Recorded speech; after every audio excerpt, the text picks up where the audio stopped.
Hey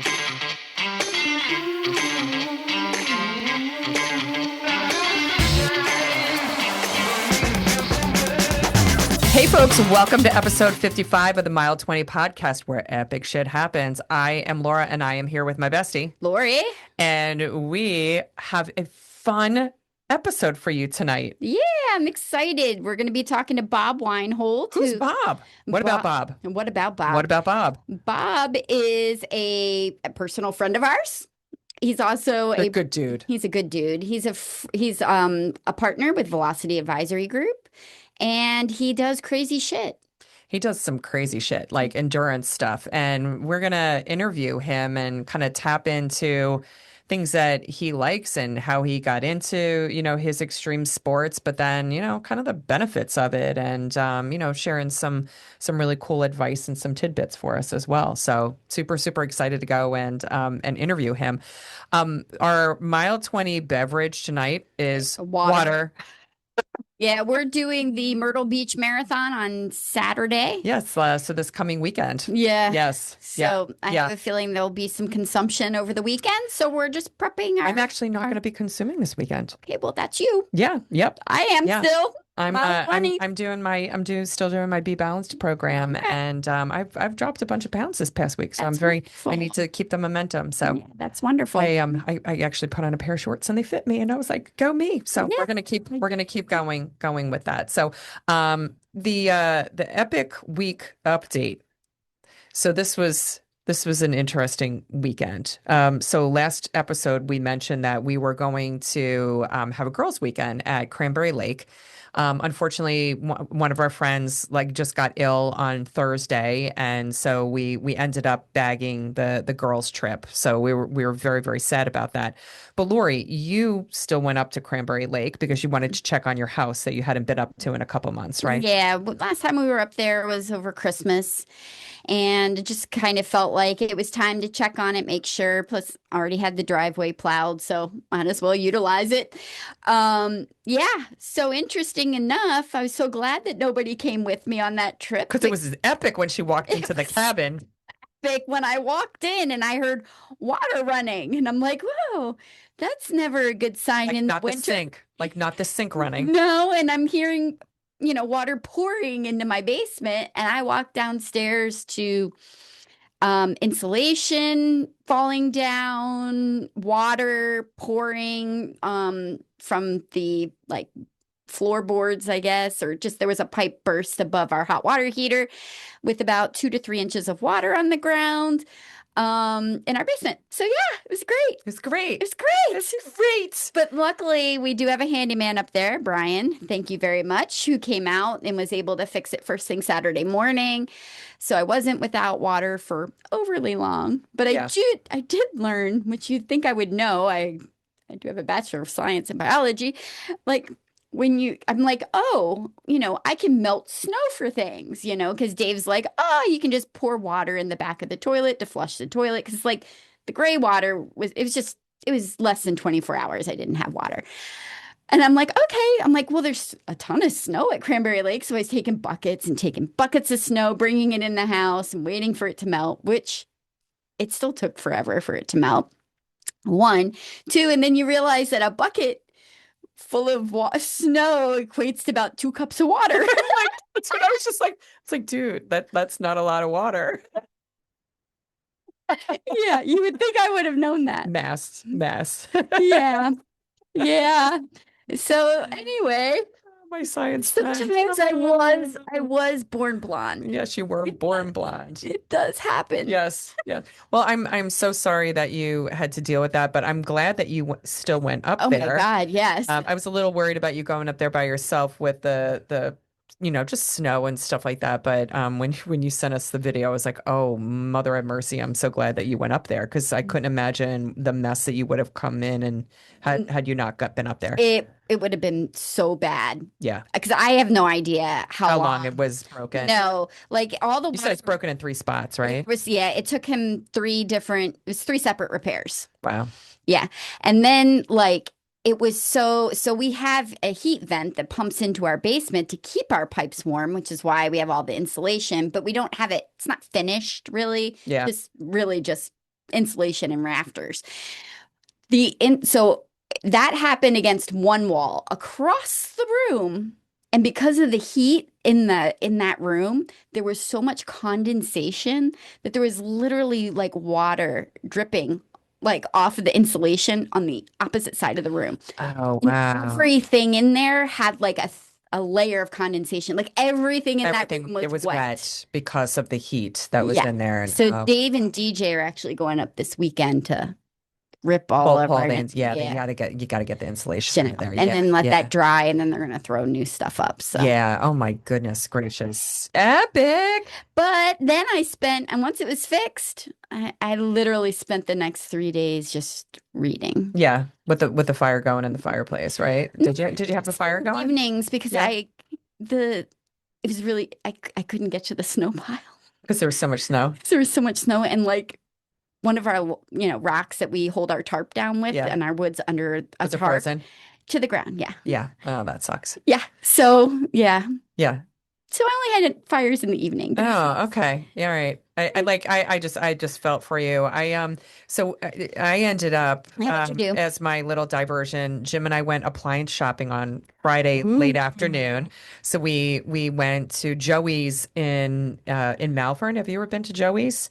No. It's over by the I think D we did over by the DMV. Gerhardt's. And yeah, well, no, I'm sorry. Joey's is a steak place. We went and ate lunch there, Joey's. Gotcha. and then we went to Gerhardt's Okay. for the appliance. So yeah, so we picked out, our range and our microwave. So because we're redoing our kitchen, we think in the April time period. We don't have an official date yet. And then Saturday we ended up going down to the villa down in our Maryland, our house in Maryland, and I threw out my back.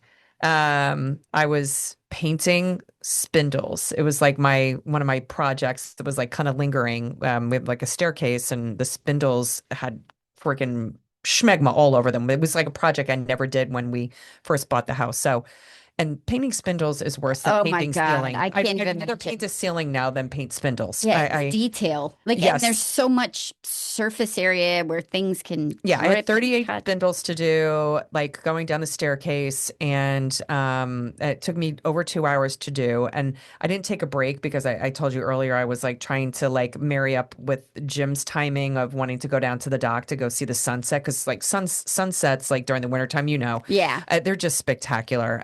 So this one was going to be a good sunset, so I didn't take a break, and then I don't know, I was sleeping that night, and I felt like somebody took a knife and just kind of stabbed my lower right back. So I woke up the next morning looking like Quasimodo, like, like the Crypt Keeper. Yeah. So I got a Justin fix. So Justin Haslam down at Marino's body shop.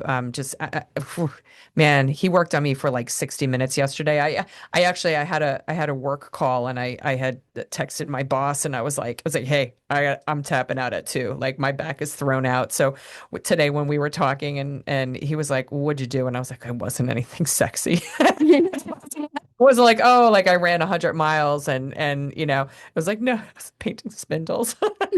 He's like, Laura, it's never anything sexy when you throw Never. your back out. No. So, but when we got home on Sunday, I had already coordinated with my parents to go over to their house. I had bought like an eye of the round and some veggies and stuff, and we're gonna do dinner with mom and dad, and so we still went over there, even though my back was all jacked up, and I felt bad because then my mom kept saying, "Oh, I'm so sorry, you don't feel good." Yeah. So I probably should have stayed home, but it was nice seeing them and visiting with them. And so yeah, so that was my epic weekend. So I'm fixed enough right now where I think I can do a short run tomorrow morning, and we'll test it out and see how it feels. Fun this weekend. Yeah, that's what I'm. Yeah, yeah, exactly, exactly. Mhm. So, but I am excited to get into our interview with Bob. Yeah, let's do it. Let's do it. Hey, folks. So today on the Mile 20 podcast, we're joined by Bob Weinhold, executive coach, former CEO, and trusted advisor who's helped leaders and family businesses navigate big moments and bold goals. But beyond the boardroom, Bob is an avid endurance athlete, tackling ultra marathons, long distance cycling, Badass. backpacking adventures, and even ice climbing. That's some crazy shit, Bob. Ah, fun. Now he knows a thing or two about pushing the limits in business as well as in life. And we're excited to dive into both sides of the journey with Bob today. And before we do a official hello, Bob is also one of Dave's partners at Velocity. Yeah, Velocity Advisory Group. Yes. So Bob is a friend. Yes, he is a friend of the family. Although when we first sat down, Lori went and said, "Hey, Laura, have you met Bob before?" And I'm like, "Dude, are you fucking kidding me? Like, I freaking hiked to the White Mountains with this guy." Yes, I know Bob. Thank you. I know. I know. I was just having a moment. Lori just drove like 6, 7 hours back from Cranberry Lake today and came in hot, like right out of her drive to this podcast. So, Well, and I've been awake since 5 a.m. because I tried to get up to see the blood moon lunar eclipse that was this morning. And I got to see almost to totality, but not quite before it became obscured by clouds in the west. So yeah, bummer. yeah. So Bob, Welcome. you're getting us like hot tonight. Great. I got the call from my daughter who it was 3:30 her time, and she was enjoying the eclipse from Flagstaff, Arizona in Ooh. full beauty. Totally. Oh, I'm so jealous. Did she get some good pictures? She did. She did. Ooh. I am really jealous because yeah, I mean it was definite complete cloud cover here in Pennsylvania this morning. So I was like I got up and I was like I heard the rain. I was like darn it, just wanted to see it. I don't know. When I saw it, it wasn't very big and it wasn't very orange or red. That's what she said.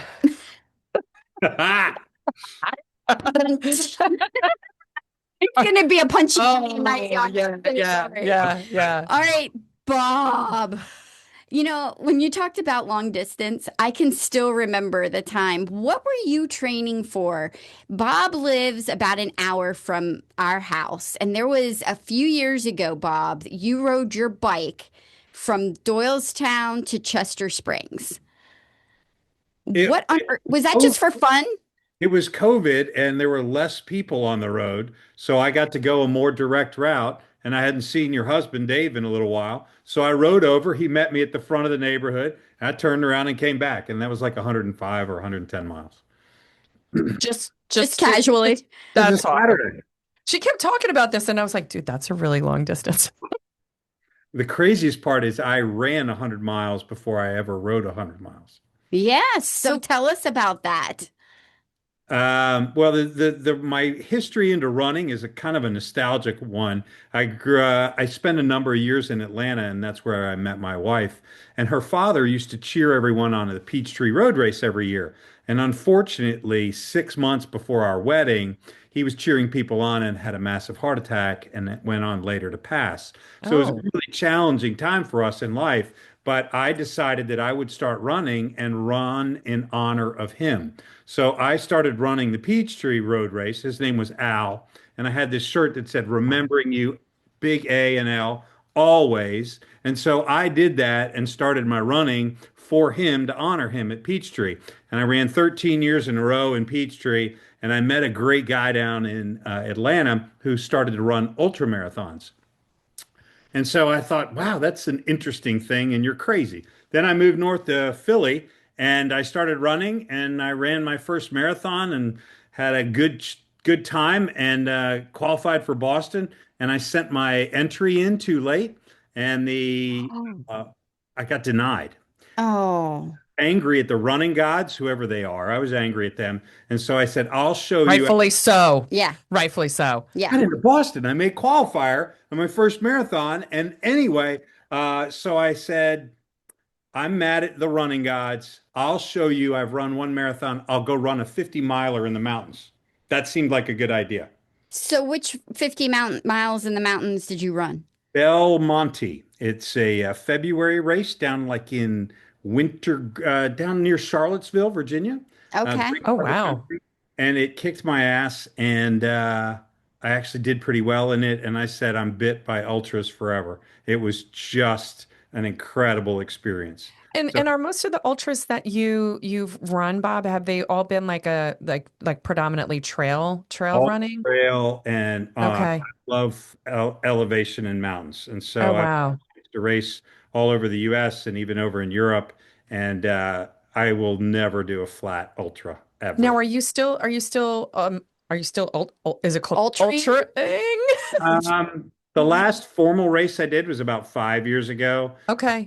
I crewed my and paced my friend last summer at Bighorn and did 30 miles there and Oh, wow. Red Rock. And so he's trying to suck me back in, but I have not. I train and run, but I haven't raced in a while. So I have a question. So I also know Dave and I knew Bob and Kimberly also when we both lived in Ocala together back in the day. So did you run in Ocala as well, or did you I, skip I over your Ocala chapter with running? No, I ran a little bit in Ocala. We'd moved down there and I was running with a running group in Ocala, but it was like 3 miles or 5 miles, not stupid miles. Yeah.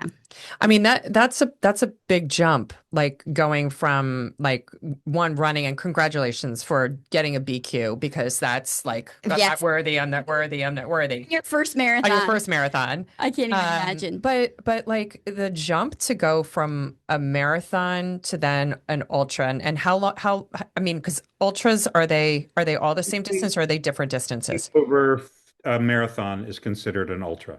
So a Okay. 50K, anything or 30 miles, anything over the standard 26 is considered an ultra. And I've run 600s. I've run about 20 in the 50 to 80 mile range. Okay. Run a couple in the lower range, but I've only run Okay. marathons. You guys have run so many zillions of marathons. I've literally only run three, and in one ultra, one long ultra, I've run more miles than I have in marathons. It's crazy. Well, yeah, that's what's crazy. Yeah. Yeah. So I just how like what about ultras brings you back to that? I know you said you were hooked, but there has to be something that you can grasp, right? That brings keeps drawing you back to that challenge. It's a great question, and I get asked that a lot. I know that when I start a race, I'm going to feel about as good as I've ever felt and as bad as I've ever felt in the next 24 hours. And I know I'm going to learn something about myself in a way that I can't learn or haven't learned in so many other things. And the difference between even something like a 50 or a 50 mile or a 12-hour race when you're going through the daylight, that's very different than when I'm on the backside of a mountain in the wilderness and I haven't seen anyone for 2 or 3 hours and I'm questioning my sanity, my faith, every decision I've ever made in life and still kind of trudging ahead. And I love what I learn about myself in that process. Make no word, no, there's no qualms. It's not all fun and pain free. They hurt a lot and a lot for a long time. But the learning that I get from ultras, from ice climbing, from alpine mountaineering, all that stuff, I learn more in the backcountry than I can in life and in the business world that's routine. I love that. So what's one of the most profound things you've learned about yourself? Like through all like I mean, because you I mean, seriously, Bob, like you were like the outdoor dude, like when you talk like when you threw down like when we did a tailgate like a couple months ago like with the Eagles. So Bob and his family show up, had a good time. And next thing you know, he's like, "Oh yeah, I'm going out to like, Colorado. I'm gonna go ice climbing. I've been ice climbing." I'm like, "Well, of course you're going ice climbing because you're Bob." So, but with all of these different, I mean, because I mean, ice climbing is dangerous, right? But like, what's one of the most profound things like you've kind of gotten like an aha moment about yourself? Because I know Lori and I have had like you've probably had those. I know I Oh, have. I have. Yeah, Yeah. I think when the reality for me is that the physical, the mental, sometimes even the spiritual things will tell me that I'm not capable. I'm not able to go past things, that I'm in too much pain, that I don't have the energy to do it. And to just be able to take the next step for a few more times in a row, I have found that that works its way out. And I even when I think there's no way to do it or there's no possible way, there's something about movement and people's belief in me. Ultra to me is a team sport. I'll get touched Hmm, up on this. I that's when I interesting. when I go into aid stations, my family writes me individual notes for each of the aid stations. So Oh, that's I'll be at awesome. mile 50 and I'll come into an 100-mile race where, you're just supposed to be getting warmed up and you've been running forever. At mile I'll 50. open up a card that has a quote from my kids or a Bible verse or my children have reached out to friends from my past and I never knew it, and they wrote messages of inspiration to me along the race. And it's all of a sudden I start crying and all that stuff. Oh, Realize how powerful the experience of showing other people what's possible can really mm. be. And that's far beyond who I am as a person, That Oh my gosh. That's beautiful. I know. Now I'm starting to wonder whether like, I can't say it out loud. I can't even So, form do that an word ultra. because I don't want to. Yeah, don't. Like, Don't. wait, I'm not gonna Don't. say, I'm not, I'm not, Don't. I'm not, I'm not, I'm not. Don't, Just because let me make this one comment though. we have you recorded I know. many episodes ago saying I will never run an ultra. Oh, No, she's ready. You both, no, I can pick a good race for you. no. All And I'm here's how it saying, happens, folks. no, but what I'm saying is, I think when you are in just like a new marathoner, when you hit mile 20, that's like usually your wall, right? Yeah, And that's, a marathoner's wall. I know ultra marathoning is very very different, different. Yeah. but I think now that we've done 70 marathons, mile 20 has lost its luster in a way. Like, I think Oh, mile 20 will never lose its luster. It's just that well, it's a party now. it's a party. Yeah, But we've established that. but it, It's not hard like it used to be yeah, because we have both mentally and physically adapted. gaslit ourselves at mile 20. We gaslight ourselves every race because we plant an alcoholic beverage at mile 20. So we gaslight ourselves going, mile 20 is not the wall, it's the party. Yeah, Yeah. And like mentally, like you change like that. And I think it's like it's kind of like with things in life, right?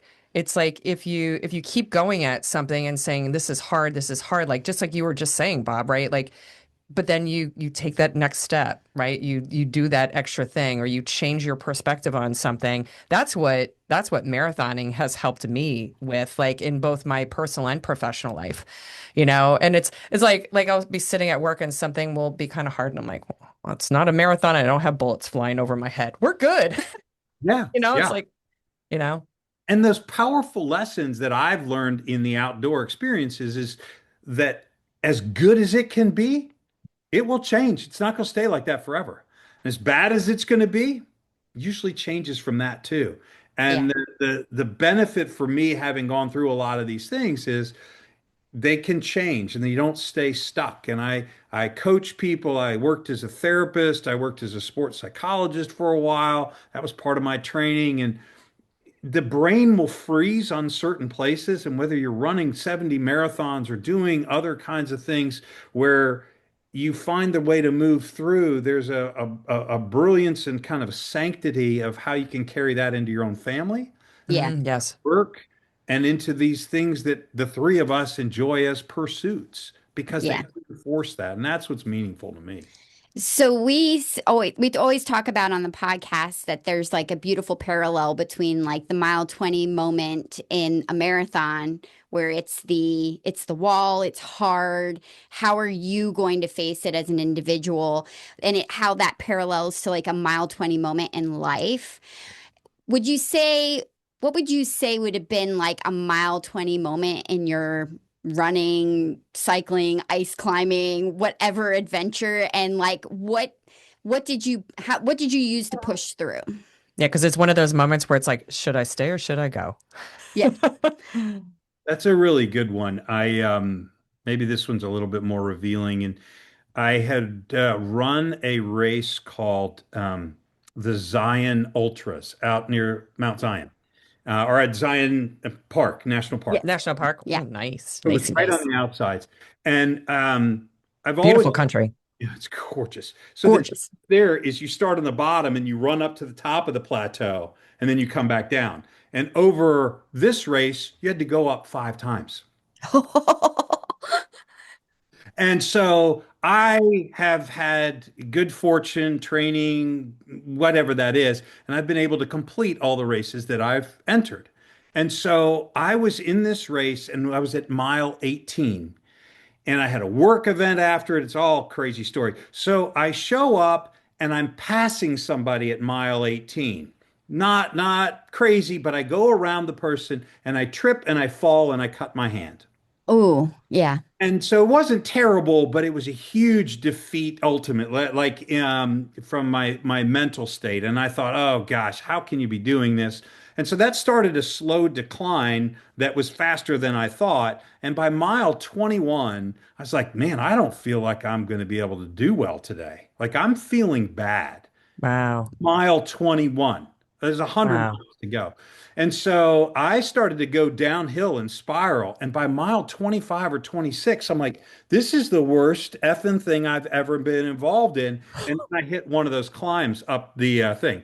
I've never had to stop and sit down. I had to stop and sit down on the climb, not once, but twice. And I'm re-evaluating my whole life. I hate everything. And I said, I finally got up to the top. It was devastating to me. And I got up to the top at about mile 28 and I said, I'm only going to give this to 32. If I don't feel any bit better, I'm dropping. I had plenty of names for myself. None of them are to be repeatable. And terrible. And I just was feeling so bad. And I finally got up and about mile 30, a friend of mine who organizes races, her name's Kara Henniger, great woman. She caught up to me and she was feeling really dizzy and bad. And so you get up on the top of the climb on the plateau and you're literally on a trail like this. And it's about 1,500 feet to the right and there's nothing there. And so she was a little wobbly, and I'm like, why don't you go to the inside? And I wasn't feeling great. She dropped over the next 2 miles and I started to feel better. And by mile 33, I'd revived and I never had a problem the rest of the race and ran strong the whole way. And so that kind of moment was, gosh, you could feel really, really bad, but I didn't allow that to condemn the rest of the outcome. And I found a way to get through everything and be pretty reasonable with it. But it was such a surprising thing so early on, and it had never happened for me ever before. Wow. Do you think the interaction with your friend Kara helped to like kind of create a mental distraction for yourself and like take the focus off of you and a little bit of focus on her? Laura, it's a great question. And I think it is, and it Yeah. did. But what I have found is that despite having to run for 24 or 30 hours, the body is actually capable of doing a lot of that. A whole lot of it has to do with nutrition, Yeah. sugar, salts. And if Yeah. once I finally started to get some of that stuff back in, it gave my brain enough chance to turn around. And I kept plodding on, walking on, moving on, and rebounded well. So Wow. times in life where I think we think everything's coming down on us, and maybe if we eat a little different, change temperatures, talk to somebody, we can get through a whole lot of shit that heads our way. Oh, I tell you, so I have to share this one moment. Lori and I were running in a race out in Deadwood. Beautiful scenery, Mm. absolutely spectacular. And what I didn't account for, didn't look at the race elevation, was that the entire first half of the race was like up. A 3% rail What- trail yes, going up just for 13 miles. for 13 miles. And at about mile 7, so I just started kind of melting down. And at that point in time, I don't even know how many races, like we had run a lot of races together. And so I started running when after my brother passed away. So just like you were running for like your father-in-law, I was running for my brother. So every race I wear his picture on my back. Now his name is Ned, and Lori has never met Ned, but Lori knows Ned. Yeah. Lori knows Ned, like, I'm you pretty know, sure Ned set this up. yeah. Anyway, Yes. this is his making. And so at some point in time at mile 7, Lori takes her hand and she's like, I have to go and take a rock out of my shoe or adjust my whatever. And she puts her hand over my back, over Ned's picture, and she's like, "You and Ned need to go and have a conversation and figure out what you got going on right now." And so I had a lot of choice names for myself as well that I'm not going to repeat, right? I think I sounded like I had Tourette's and I was like yelling them out loud at myself, right? I walked away, I was crying, like, and I'm not a super emotional No, person, no, it like was at a all. very odd moment. And so I got my crap back together and we did some intervaling, but it's like one of those things where it was a combination of like a little bit of hard, core friend intervention, but then like okay, what are you doing? Because I'm like, you never want to come back here to run. Like, We're gonna go back there I to know run. we're gonna go back there to run. But to do, I never thought I was going to do the 50 states again. So it was one of those things where it's like, whether it's like in an emotion or just some physical, like just barrier, for you, I mean, both mental and physical, right? And it's just like there are different things that can go and like, kind of keep us down or, turn us around.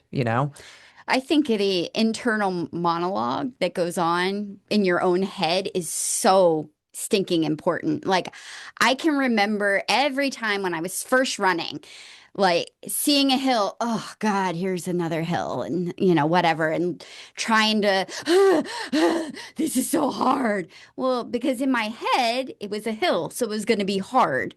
Well, yeah, hills are hard. So I started sarcastically at first going, I love hills. I love hills. I love hills. Hills are great. I actually kind of like hills now. Like it's just weird how like if you can just start, even if it's sarcastic, like a monologue with yourself in your head, changing your opinions or your thoughts to the opposite of what you think is going to be hard or that you're gonna dislike. It's amazing how you can change your perspective on it. It's really fascinating. And I take that over to the work world. My background is in psychology and training in that way. When you think sitting down and not moving, your brain processes information differently than when you're moving because part of the brain has to continue the stimulation. And so I had an old boss, I was actually just texting with him tonight, great guy. And he would say to me things like, he had to give me some hard news when I was a CEO, and he kind of come down on me, go, Bob, I need you to put your armor on. And I knew it was coming. And Oh, he knew that he could deliver something very direct, but we had an understanding that I would have to take it on a run the next morning. So I wouldn't respond back to this kind of very important stuff, but I could hear it. And then I go out the next morning. So I process it. So it goes back to how do we Mm. think when we're moving? I'm not a person that listens to music or has headphones in when I run. It's a very scary place above my head or above my shoulders and between my ears, but that's where I do my best thinking. I love that. I would think that you are so connected to what's going on in your head because you spend so much time in the outdoors. Because there's something about backcountry experiences when you're deep in nature, that just things calm and then become clear. The clarity and the calm. It's amazing. It's fascinating. And when I was really training and racing a lot for ultras, I got to the point where I could feel my body switch its fuel source between carbohydrates, between protein. I knew when my sodium levels were low. I knew when my sugars needed to go up. So it was like flying an airplane or a spaceship, and you could have all those dials. It was really fascinating. It's funny. I had shared like what 2 or 3 episodes ago. I have to get some nasal surgery done. I have an issue with my nose, but my doctor, he's also a runner, and he actually was like, because I was like, yeah, dude, like, I'm just so honed in on like having like breathing issues right now on the right side of my nose, and he's like, that's the downside of being a runner is that runners are so in tune, like just athletes in general, like endurance athletes, we're so in tune with our bodies in terms of like what makes us go and what makes us kind of start to deplete, and so he's like, yeah, you kind of need to breathe through both sides of your nose. Absolutely. It's only kind of important. So Bob, how did you get into backpacking and like, like, Being the just be outdoorsy the man out, you yeah, are. being in the outdoors. Was it always something that you were attracted to as a kid? Did you kind of come into Were it? you a Boy Scout? Yeah, were you a Boy Scout? Great questions. I did not, my parents are not athletic or active. So that was not something that they did. Like your son, Lori, was a swimmer. Yeah. I was very active swimming and water polo, but the outdoors really came to me much later in life. As a parent, I chose that when each of my children turned 10, that we would do a father-child adventure trip. So it was 4 days of nonstop packed things. Some we would plan together and some we would plan independently. And where the two of you and I spent time in the mountains, up in the White Mountains, was where my oldest daughter, Bailey, had her first 10-year-old adventure trip. So when I was in the peak of all my ultra training and running and racing, I bring this young little 10-year-old, and she ended up doing 16 miles with me in the mountains in 2 days as a At 10-year-old 10. at 10. That's And awesome. we hiked up and stayed at the hut that you actually met her in when she Oh, was hut master. So Bailey came up into the huts at 10 years old, and the experience of both her and I together in the mountains and then going to those huts was so impactful to her that it created this kind of desire to be in the White Mountains, to be a hut crew, CROO, and then eventually she became the youngest hut master at the biggest hut, Lake of the Clouds. And so that became a way for us to form our relationships, to have time away from screens, to be out in the Yeah. wilderness where we've learned and experienced so much. And so the White Mountains is kind of Mecca for me in that. That's where it really started, and it's still very special to me. Where I was with Dave and Maggie, I was there 6 weeks ago in winter hiking and staying up at a hut and getting out into full conditions with 40 mile an hour under negative 40 wind chills as the sun comes up. I love every bit of that. So it yeah. started. So what makes you go out there though? You're hiking and with your 10-year-old daughter, and then you're like, you transfer that, and then you're like, yeah, I want to do this when it's negative 40 outside and snow on the ground. With all the signs that say you can die. Oh, people do die. A lot of people. Yes. Yeah. In the family, we are raised with kind of two big monikers, which is safety and respect. They're very important. And I do a number of things that some people might deem as not as safe, but I do them very safely. So I have beacons and I have gear to be able, I was mountain climbing in Peru a couple years ago. So I have gear to be able to survive at 19 and 20,000 feet up. So I do it very safely with those things. But the natural progression is, again, it's not that I have to keep stretching the limits, but I learn so much about myself and in that environment where I'm not thinking about other things and I'm able to experience stuff that it becomes the best classroom for me in all areas of life. Mm. I don't know if it's possible, but I want you to take me out. Not ice climbing, but I would like to go for a winter hike up in the mountains because it scares me. But I feel like it's so beautiful. I want to try it. It is so beautiful. And That'd be peaceful. in the White Mountains, well, it's not. In the White Mountains, they have what's called full conditions in the winter. So the White Mountains, in retrospect, for people that are domestic in the U.S., the tallest mountain is Mount Washington. It's only 6,300 feet up in the air, but you can get above tree line in the White Mountains, kind of in northern New Hampshire, a little over 4,500 feet. So you have to go out to Colorado or other places and you're at like 8, 10, or 12 to get up there. So you can get above tree line in a very short amount of time. It's very accessible. We can get there in 3 to 4 mile hike. But what happens between being in the woods and heavy winds and when you step out of tree line, it's very different. So it's known as the place with the highest wind speed on the planet that's been recorded. And in the winters, it gets very cold, but three jet streams convene. And so I've been up there, like I was up there, like I said, a few months ago, and I walked above tree line. Snowpack is knee deep to thigh deep if you don't have snowshoes. And it was -5 degrees with 35-mile-an-hour sustained winds and gusts of 50. So your wind chill's about 35 to 40 below. And so it sounds like when you emerge above tree line, we all fly. It sounds like the jet engine is humming. It sounds so crazy. And all of a sudden, you literally go from feeling fairly secure to I could die. And it's like that right away. Lori, next winter we're on. Can't wait. Lori, you can come. I don't know if I'm No, gonna regret that. This, I'm good. I'm good. Start in the Adirondack. I'm good, Bob. With I'm good. 4,000 feet. I'm good. it, There's one good gift that I have is self-awareness and nope, not interested in that. yeah. It's just there. What I would say is, and I've taken my kids up there and a few others, is that when you step up there, if you're doing it, I watch weather forecasts. I have bailout plans. Even if I'm hiking, I carry full shelter and a sleeping bag and all these things so that I could Oh survive. yeah, up there you definitely have to. Yeah. I mean, there've been 170 people that have died in the White Yeah. Mountains in the last. Yeah. See, my thing is I felt like I mean, it was not easy, doing that, but then doing it in the snow, I'm like, no. Well, and I mean, I felt like we had pretty good, we had shitty weather.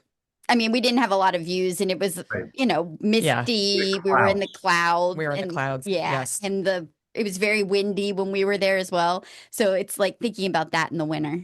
But people have died in July and August from Yeah. snowstorms and being buried in the summer months. And so my daughter went out on rescues when it was 10 to 15 degrees below zero in late July, rescuing two guys that had one had turned an ankle and they were in a snowpack and couldn't get out.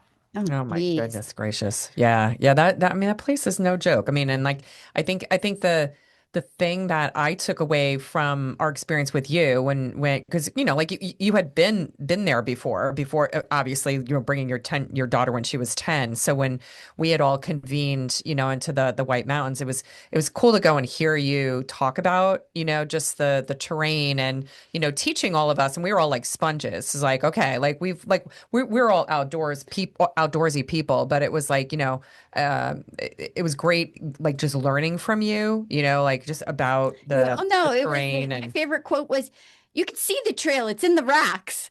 And I'm like, I and she's don't like, see the trail, Bob. It's just Yeah. rocks.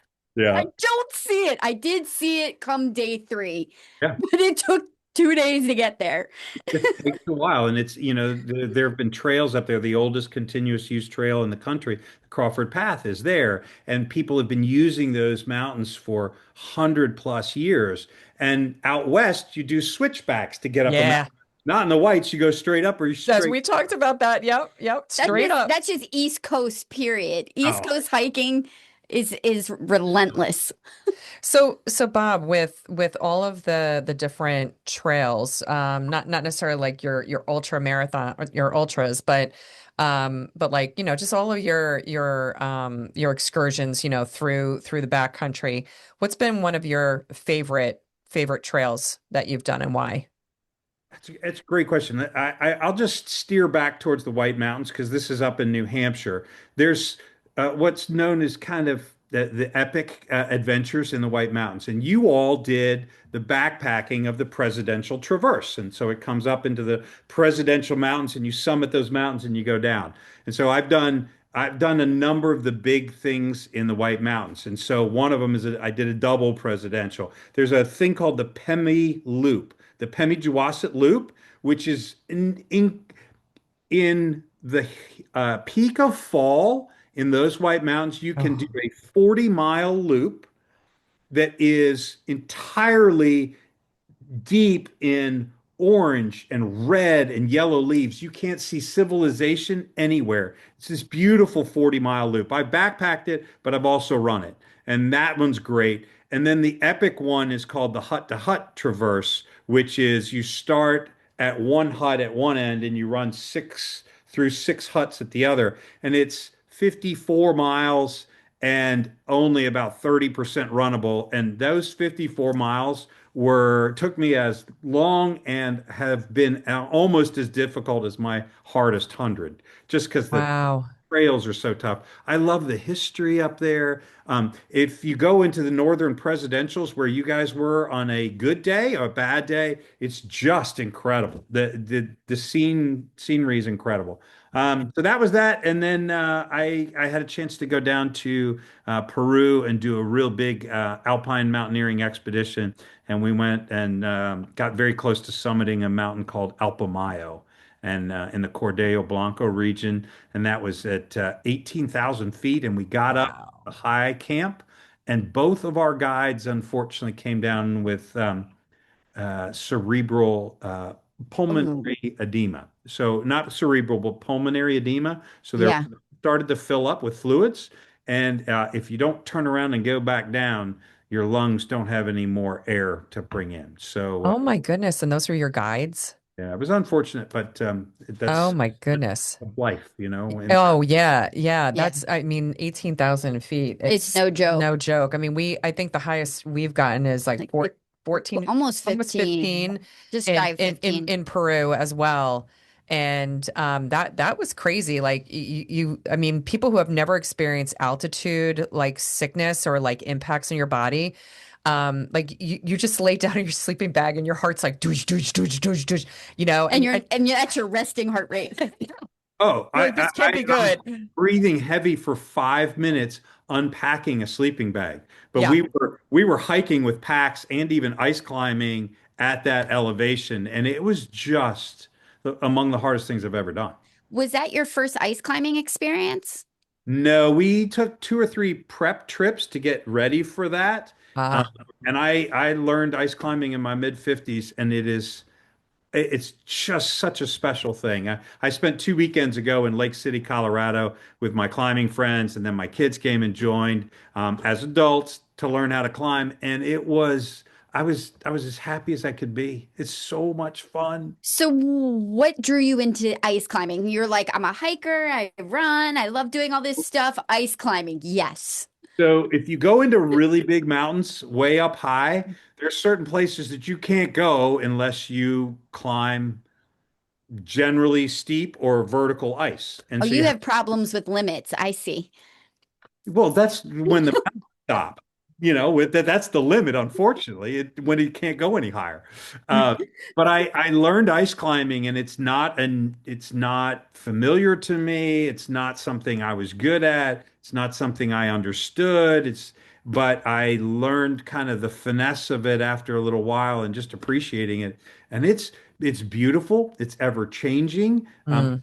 Do it safely. But it's taxing, and it's just I don't let me assure you, when I was hanging out at 100 feet straight on a sheer cliff of ice, I don't think about a lot of other stuff. I don't think about work. I don't think about a lot of other things, and it's nirvana. It's just wonderful. So are you like on a belay line? Yeah. Like when you're doing it? Yep. Okay. Okay. All Yeah. right. All right. That makes me feel better, Yeah, Bob. yeah. Two things I'm called ice picturing tools. Spider-Man like going up and I'm like, oh, please tell me you're on a I'm belay thinking line. about the guy who does the free solo. Yeah, no, Yeah. that's not us. So we have like two ice tools. People think of ice axes. Ice axes you use when you hike. Ice tools you use when you climb vertical ice. And then you have crampons. And so you have 2 points that go straight into the ice. And then you have another 14 points under each. So if you think about it from a risk standpoint, you've only got like 36 or 38 points that could go into your skin and pierce a vessel, and you could die right there. But other than that, you don't have to worry about it.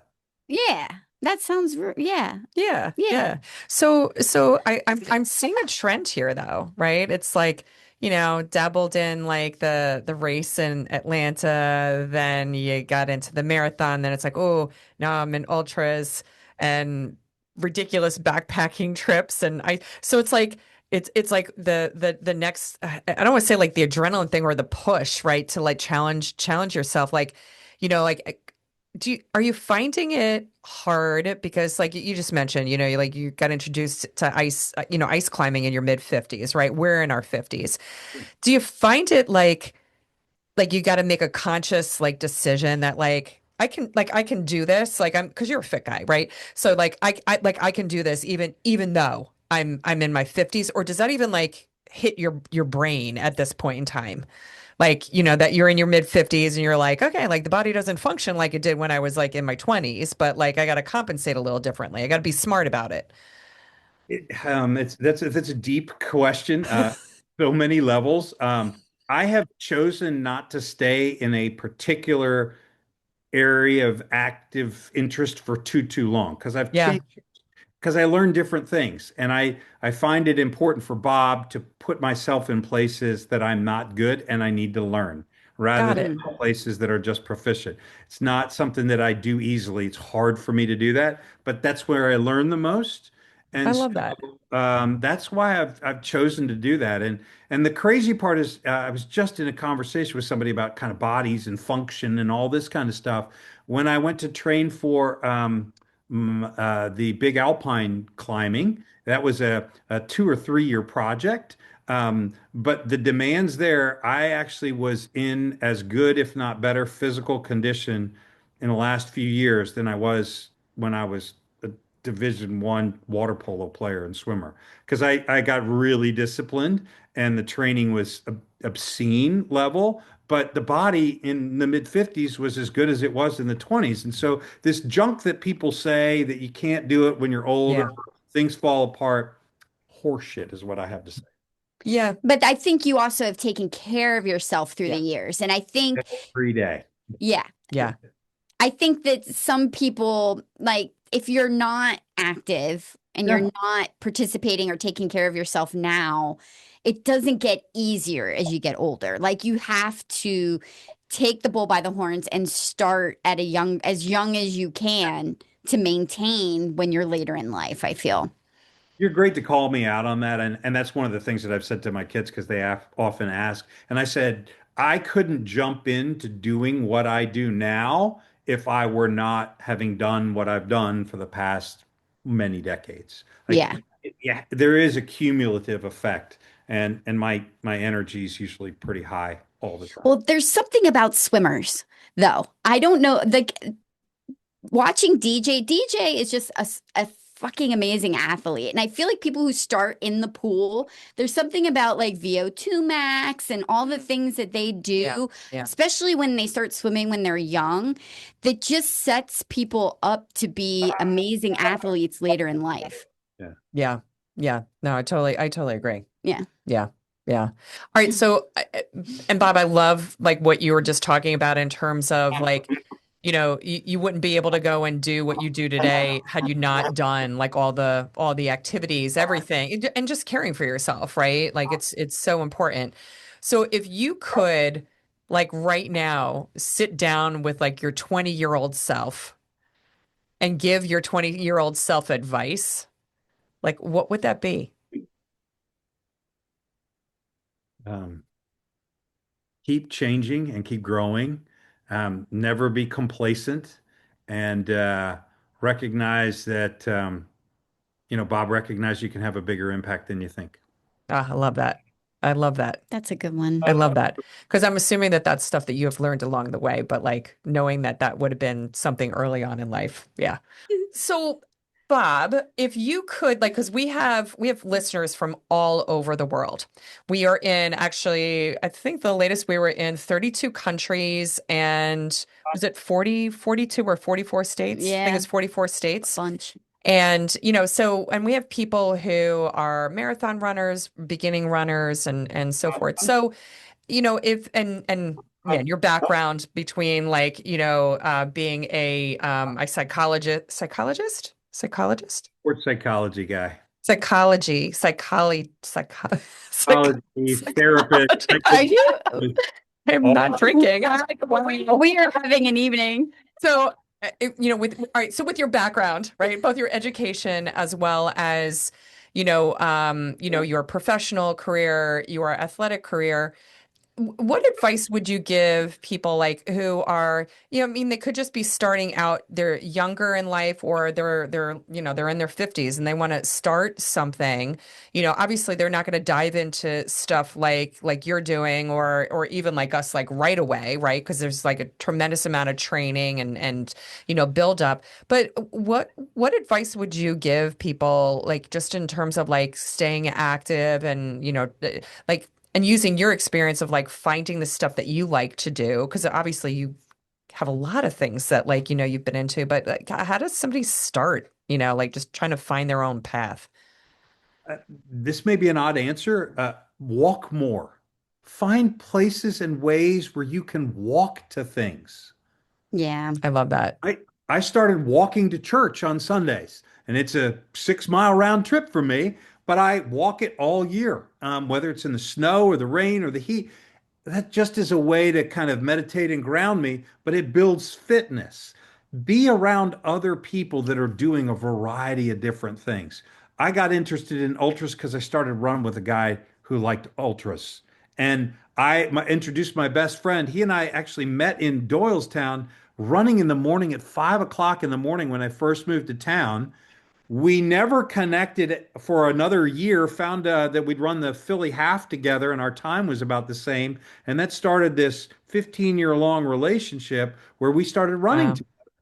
And we prayed together, ran together, solved business problems. He now is on the extreme end. He's running a 240-mile continuous race in a few What? 9 marathons in a row. Dude's crazy. Nick, if you're listening, you're crazy. So Nick, you're crazy, in but in good the luck. Swiss Alps, 340 kilometers. How But long is that going to take him? 6 days of nonstop running. He'll maybe sleep 7 to 10 hours. So put yourself around other people that know and understand things. I learned cycling because I got off the running and a couple guys said, "Why don't you come ride a bike with us?" I learned backpacking because somebody said, "Hey, do you want to join me in the woods on a hike sometime?" And so experience other things, learn from other people, and be willing to kind of sit with your own thoughts and also believe that there's more in life that doesn't happen behind a screen or in a sedentary lifestyle. You can experience and grow a bunch yourself, whether you're walking, doing a 5K, or running, God knows, 240 miles in a row. Yeah, there is a sliding spectrum. I think it's just move. Just Yeah, move. It's just just so move. good for your mental health. Physical. God, the screens, they drive me crazy. Yeah. Yeah, and you're Phys- not in front of one like all day long. Like it's a lot. It's a lot. And I that's why I think I love the outdoors, but I love that advice, Bob. Yeah. You don't have to start big. It's just start small and then, find stuff that you like, and that you enjoy. I know for me, like, just because I work remotely. And so during the day, I will go outside and I will do my loops. I'll do loops around the couple of neighborhoods here and it's just nice to, just kind of, oh, hey, like those bulbs grew like an inch in a day. I mean, these are the things that I look at, like, and instead of, getting kind of like so wrapped up, in everything else in life, just kind of connecting with nature. So absolutely fantastic advice. I loved talking to you tonight. I know. The real quick piece is do it in the morning. I know not everyone's a morning person, but if you Yeah. do stuff in the morning, it's your time and no one can take it away from you. So Amen no to matter that. what happened, the rest of the day, you can still feel good about having Yep. accomplished that. And the rest of the defecation can hit the oscillator and you still got done what you wanted. Yes, agreed. I love it. 100%. I love it. I think that as the day progresses, the excuses just pile up and it becomes very easy to find other reasons to not. Yeah. And so you got to just do it. Yeah, yeah. Like right now, it's 8 o'clock at night, and I still have to do my one. Lori and I are doing a 1 mile a day challenge. And yeah, so this morning it was kind of like it was a nice storm, and I threw out my back over the weekend, and I was like, okay, like we're gonna do this later on today, and then it was still raining, and then now it's still raining, and I'm like, shit, now it's 8 o'clock at night. I still got to go out there, so I'm like, I should have done it in the Get morning. it done. You'll get it done. I know, I do. Yeah, Yeah. it'll get done, but you know. Yeah, the rule is that it's 1 mile. Doesn't matter the speed, just 1 mile, but it does have to be outside, It has to be outside. regardless of the weather. Correct. Yeah. Thank you all for being an inspiration and carrying a message to so many people in so many countries and so many places. And your 70 marathons and your ongoing commitment to jump into a podcast and push that out. It means a lot to a lot of people. So thank you both. Oh, well, Thank you, Bob. thank you, Bob. And I tell you what, anytime like Lori and I are talking about, just like the epitome of like, endurance, we're like, Bob. Oh yeah. No, it's serious. Like No. it's just really cool. It's just cool what you do. It's Oh, inspiring. it's inspiring. It makes me think maybe, even though I really know in my heart I don't want to, but I think I could. I know I can. That's the You thing. can do anything. I could do You anything. can do anything. I It's just whether you want to. I just don't want to. Yeah. But you make me feel like I can, which I like that. No, but it's always fun to talk to you because I feel like I get such a high talking about all our adventures and everything with people. And so I feed off of the energy when I'm talking to somebody who has that similar passion to experience and adventure. And so I love hearing all of your stories and everything that you've experienced. I think it's wonderful and it's inspiring, and you've inspired your children, and and you've put that all into your family, and I think it's wonderful. Thanks, y'all. Appreciate it. Oh, you rock, man. Hi, Bob. Thank you. Bob, thank you so much. Hey, have a safe travel across country. Yes. And you know what they're going to have in Iowa? Corn. Corn. And wait, are you ice climbing on this trip? Or are you not going to ice climb? Essentially, I'm trying to figure out whether I can hold back and not pack that stuff. I don't know. Maybe. I'm not. You know you're going to pack it. You're driving all the way out there. You know you're going to pack Come it. on. Come on, Bob, pack it. You know you want to. You know you want to. Being really tired on the ice with 36 or 38 points, not the best. No, get some rest and then go ice climb. Yeah. There we go. Well, safe travels to you, and thank you so very much. We greatly appreciated you. Take care. Bye-bye. Bye, Bob. We just had a lovely Mile 20 moment where we forgot to shoot our outro. We want to thank everybody for listening in today. Please take a moment and follow us at Mile 20 Podcast on Instagram and on Facebook. Like us, subscribe on YouTube, and you can stream us anywhere you stream your podcasts. Next week, we will be talking about the Myrtle Beach Marathon that Laura and I will be running on Saturday. So excited to get down to Myrtle Beach. Thank you for listening. Now go make Mile 20 your bitch. Peace out.